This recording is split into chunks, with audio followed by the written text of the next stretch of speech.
playing on Friday. Obviously, exposure is nice. It does make it tough on both teams after a Saturday night game to get ready to go. But we're both, practicing and playing in those circumstances. Our guys embraced it yesterday with a resolve to come back and get better. I guess that's the biggest question people have with the way the last 5 weeks have gone. And no one wants to hit you over the head or drown you in your sorrows with 5 straight losses. They want to look forward, but they want to know what they have to look forward to. So what statement do you want the fans to hear about what's going to change and where this program is going moving forward? Well, I think what our coaching staff's been pleased with is the effort from our young men. Our guys come out every single week with a resolve to get better. Our coaches are pouring through tape, finding ways to teach things better, to scheme things, to give our guys an advantage on game day nights. The fact that our players are not having success is killing every one of us. And it just gives us, that further resolve to find that extra inch, find that extra advantage. We pour through that tape and you think, hey, are you seeing some things that there's a lack of effort? And quite frankly, for 99% of it, there wasn't. There's guys making mistakes at inopportune times, and we have to get that corrected. As coaches, we have to be accountable to that. And we've got to get either the players coached up doing it or find somebody that will do it. So we're looking at all possibilities on how to get this thing fixed. We love the fact that we still have an opportunity, this Friday to get things corrected. We're playing a very good UNLV team that's resurgent. They've won 2 of their last 3 games. They're playing with a renewed confidence. We need this kind of a challenge, to step up to. Questions for Coach DeRuyter on the microphone?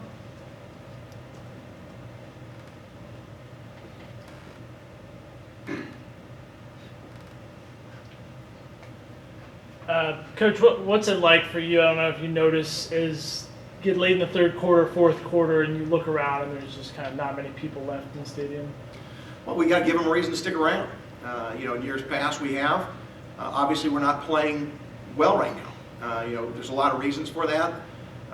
We've got some younger guys playing, and when things go bad, sometimes for younger players, they don't have the confidence level to hang in there. We've got to coach them out of that. But we're confident as coaches that we have the right guys, that at some point these young guys, it's going to click. And when it does, that swell of confidence is going to grow, and we're going to finish this thing the right way.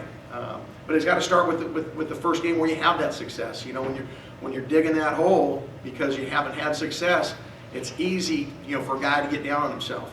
We've got to practice. We got to keep fighting, and our coaches and our players will. I know it's a very different team. Obviously, you talk about how young you guys are now than 2 years ago, but is it hard for you to believe with kind of a similar offense that the amount of yards and points you guys were able to score 2 years ago? You're looking 2 years ago, we had a fifth-year senior quarterback and 3 NFL receivers. I think Central Florida is kind of going through a similar thing right now that we are. Not that there's an excuse for it, but there are cycles when you have really good players, and when you have some players that are young playing, it takes them a while to get there. We'll get there. We're confident. At some point, hopefully it starts this Friday night. At some point, our guys are going to get it, and we're going to take off. But when you're starting, your 4th quarterback of the year, Killen will be our quarterback. He's got to go through that learning process as well. And we're trying to design some things for him to take advantage of his skill sets like we did last week. We're going to continue to look at ways to attack defenses that help us from a scheme standpoint. But the bottom line is we've got to execute, and 11 guys have to execute. Again, last week we had twice we had drive start with false starts. When you're 1st and 15, that's a tough burden. We got to overcome it. And as coaches, we can't tolerate it. So those things have to be corrected. How much have you guys had to reevaluate your offensive philosophy and change schemes at all this year? Well, I think what you do is each year you look at who your potential playmakers are, and you try to design things for them to get the ball in open space. I think our offensive staff's done that a good job at that with Jameer. We're trying to get him as many touches as we can. But again, when you have a 4th starting quarterback, each one of them have different skill sets, and it's difficult to get in a rhythm as a total offense when you can't wholesale change every week. There's things that you run in training camp that's your core, and then you augment that as the year goes on. So, we've got to each week find those things, but at the bottom line is you can't, wholesale change your offense or defense in 1 week. And what we got to do is demand our guys do the fundamentals correctly. To bring in your fourth quarterback with Kilton, did you just feel like watching Zach at San Diego State that he had lost all confidence in himself? I don't know that he lost confidence in himself, but he wasn't performing the level that we needed him to. And we had felt that we had given him multiple chances, and we just thought we needed a spark, and we liked what we saw from Kilton. I think Kilton brings an energy. His decision making is growing. But he's a decisive guy. He's going to make a decision and go with it. It's not always right. We got to get him corrected on those things. There were some opportunities last week where we had some, quarterback reads where we would have liked for him to pull it. One time he did. He had a nice game. There were other ones called that he chose not to. We've got to get him in those situations, and when it's your first time starting, the adrenaline's running. I mean, he's a high energy guy. He'll calm down the next time, and then the next time he goes out, he'll calm down, and he'll start to process all of it, and that's what I like from him. He can communicate on the sideline. When he's in that huddle, the guys know Kilton Anderson's in charge, and that's what we got to have.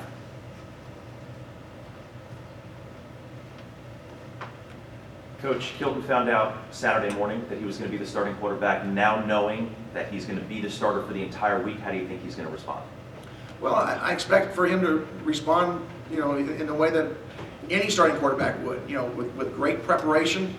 I think he's got an excitement about it now, having played that, a whole game, learning from his mistakes. I think he'll correct a lot of those.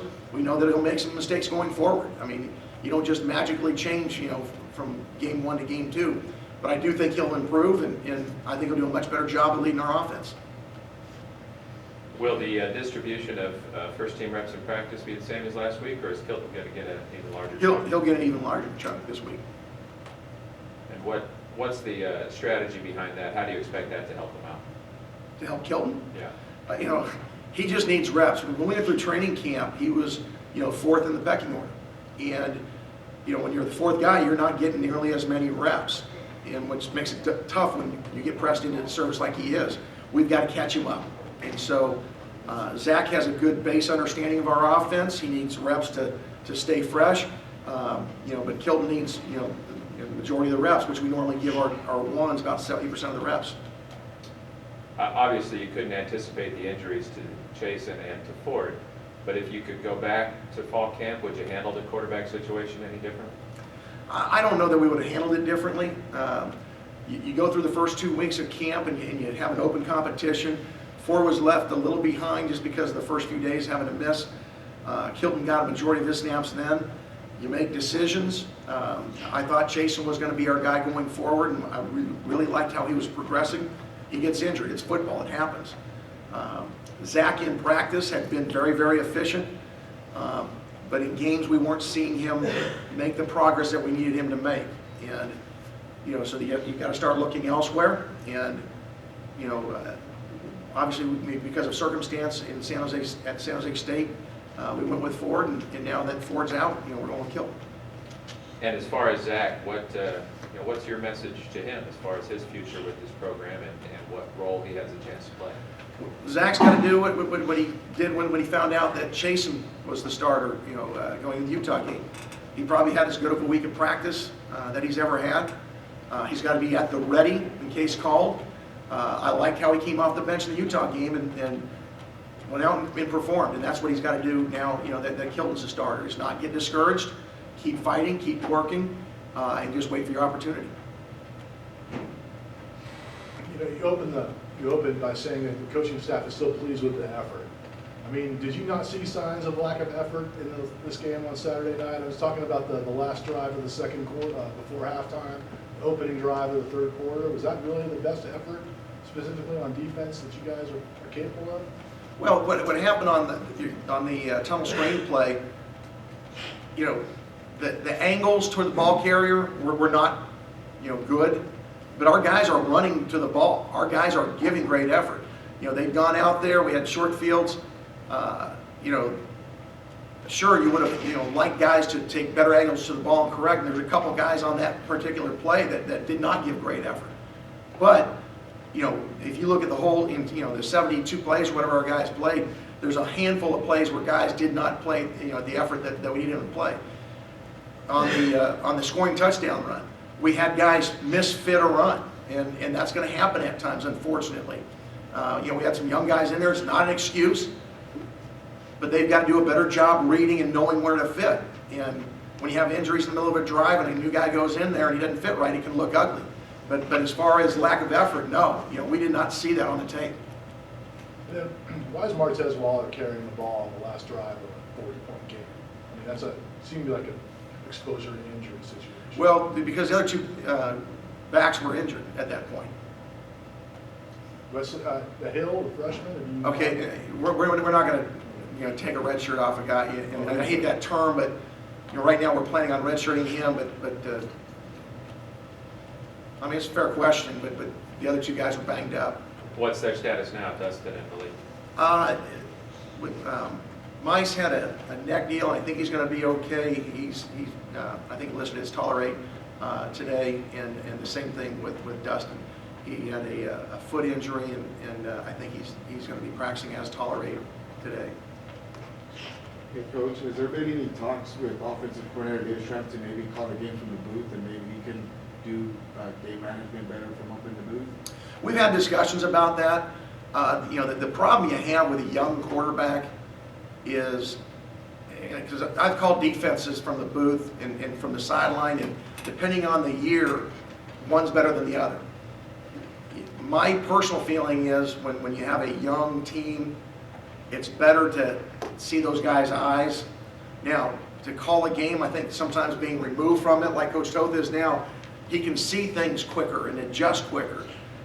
But there's a balance. Yeah, so to answer your question, yes, there's been discussions. We're trying to find every way we can give our guys the best chance.